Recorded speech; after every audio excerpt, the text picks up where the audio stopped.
was stuck in the routine of life. A day in my life, I was just like, you know what, why not just like end myself, just end everything.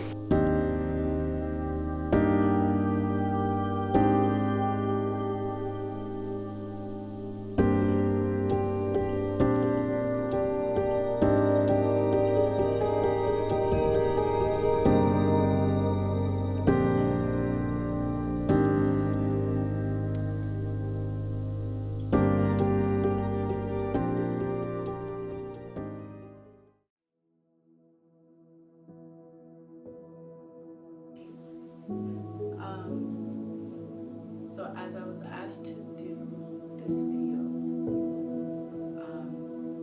I was brought to a reflection of who I used to be and who I am now. And so I was thinking about Halloween and how it used to be my favorite holiday. I used to beg my parents to buy me costumes, let me dress up for school so that I can, show off my new personality.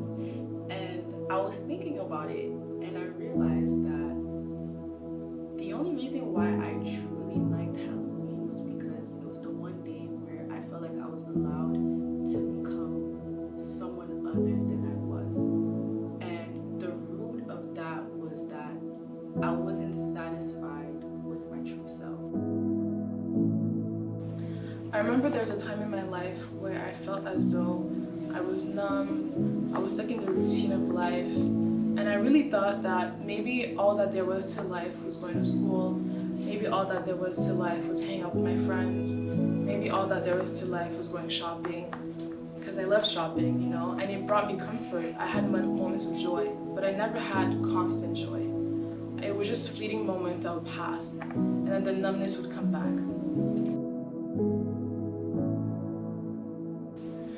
As somebody growing up, I didn't have the best life. Rough times, rough moments. If you think about me in the past, you can say Joshua is an isolated person, I'd always been in isolation. I would be depressed for no reasons. I didn't have all the friends. I was just a lonely guy. Looking back, something I really struggled with was like my insecurity, who I was, my identity. And to be honest, I didn't really understand who I was. And so I think that's the main thing that affected it. But I was thinking about it and I realized that most of us actually live Halloween on a day-to-day basis. We wake up and we deny our true selves. We wear a costume, we wear a mask, and we decide to go into this world living as someone who isn't ourselves. And so because we don't like ourselves, because we don't think that we look the way society has made us to look, the fact that we don't speak fluently, the fact that we don't find ourselves as intelligent as others, we decide to now put on this mask. We go to school, to work, around our friends, and we just act as others. And it brought me back to Genesis, where God was basically saying that He created us in His image according to His likeness. And so when He created us, He was satisfied with who we were because we were a reflection of who He is. Even when as far as to travel, to just looking as a different outlet, a different source where I could find my joy, and my joy was never complete. I would constantly ask myself, was I the problem? Am I the problem? But I realized there was something bigger than me working against me. It wasn't just me. It was something that didn't want to see me prosper. Something that didn't want to see me bring forth what was inside of me.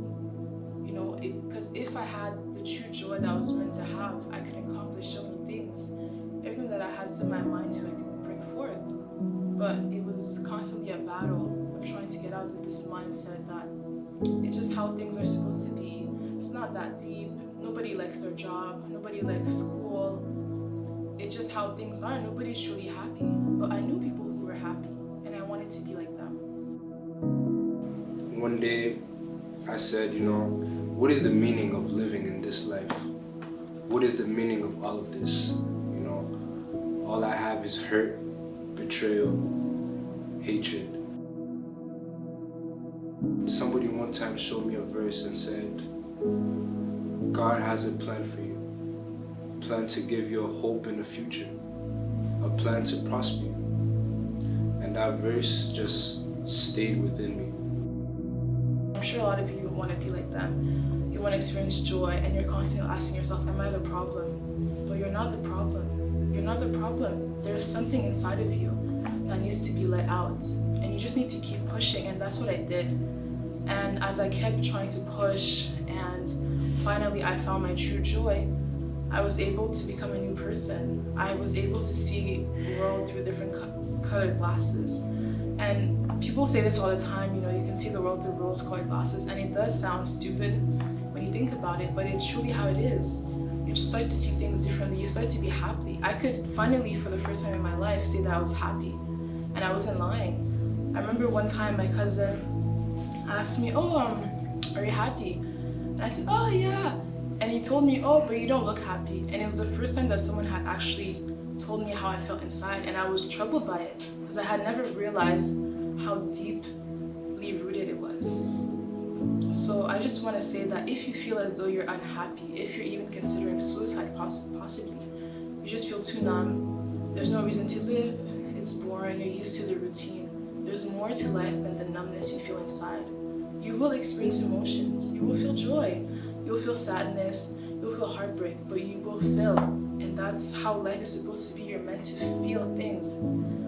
So you just have to keep pushing. And the more you grow as a person, and even you grow in Christ, you'll realize that it was the things fighting against you that were holding you back. And once you'll be set free from those things, you'll be able to experience joy. And you won't feel as though life is black and white. You'll see it through color. This whole idea of having to do things to receive things is actually sent from the enemy. And so I also realized that the enemy likes to disguise himself in ways where he will come and try to give us gifts, just like Halloween. He will come and he will give us things, but those things always come with repercussions. And so if ever you found yourself in a relationship and the honeymoon phase was perfect, and then the man ended up abusing you, that was not from God. That was from the enemy. But what did he use to get you in there? He brought somebody who would be your comforter in disguise. He brought somebody who would be your lover in disguise. He brought somebody who would become your best friend. Thinking back now, I realized that my insecurities were not actually because of what people said. It wasn't exactly because of my traumas. It wasn't exactly because of what my family had told me growing up. But in reality, it was because I was missing something, and that was Christ. Because through everything, I can now withstand all those things and be able to say that I still have a God who loves me. I still have a God who can protect me. I still can live my life knowing that my purpose lies within one person, and that's Christ. So God himself has never asked us to dress up in front of him or put on a mask in front of him to receive any blessings that he has promised us. And I just came to say to somebody,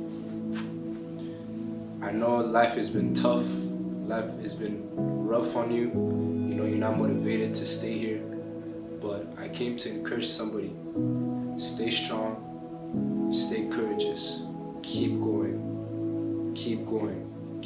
don't stop. The Lord is near the brokenhearted. If you're brokenhearted, you've been going through trauma, been going through so much hurt, people been betraying you. Only God can heal that void.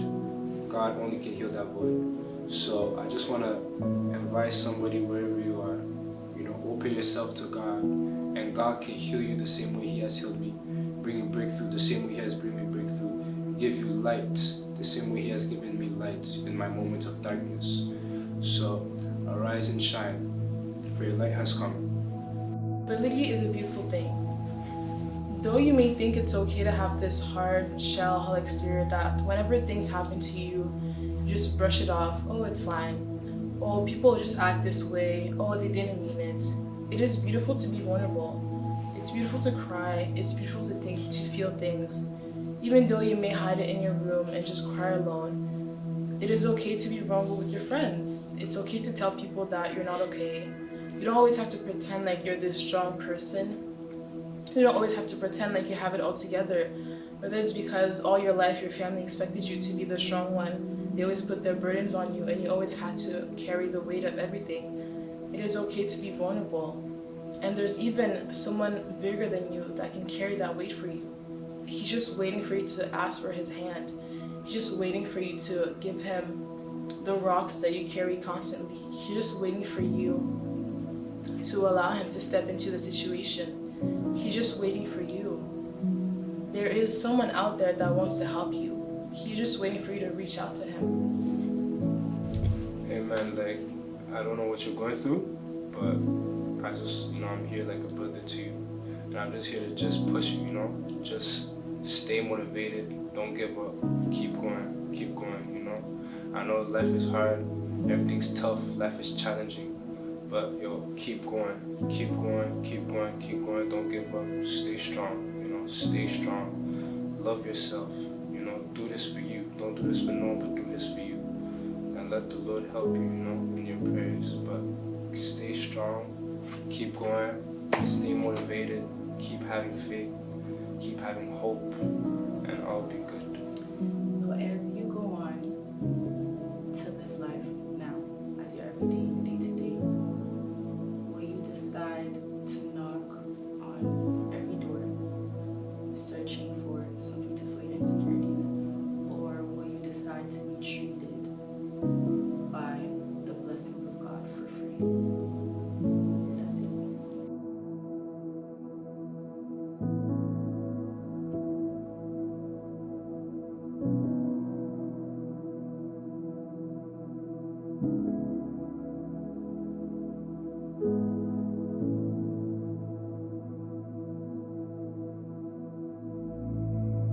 This is your light in this day of darkness. This is G.O.L. This is G.O.L. This is G.O.L.